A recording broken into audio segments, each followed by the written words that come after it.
Nearly 36 men and women lost their lives while walking to the funeral of a fallen comrade during the struggle against apartheid. Now, 39 years later, these victims and families are still disgruntled, saying that the money the government injected into today's commemoration could have been given to them as a form of compensation. We only had 2 meetings with the beneficiaries. The second one was yesterday, and they were not happy, but we shared with them as to what is the metro going to do in terms of assisting them.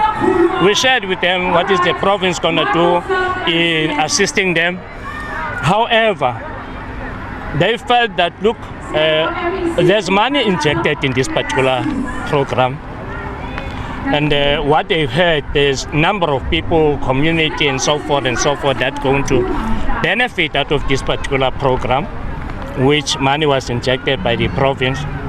And now, suddenly they said, what are they getting? Victims say that even after 39 years, they are still suffering.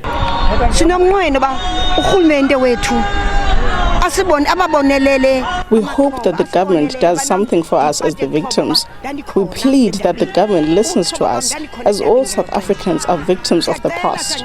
But we have hope that we'll work together as the community with the Premier. Premier of the province, Oscar Mabuyane, says he's not impressed with the current condition of the Langa Massacre monument. However, plans are in the works to dignify the symbol of the tragedy that befell the small town. So South Africa has actually put this thing down in our constitution to ensure that everyone remembers it, so that it will never be forgotten that we are where we are simply because of sacrifices made by these people. Today is a holiday. It's a freedom day. South Africans should appreciate the freedom they are having today. It's a freedom that many of these people actually lost their lives for. It must not just be about us praying, staying at home. We must always stand up and do something for our communities, and how do we lift our communities.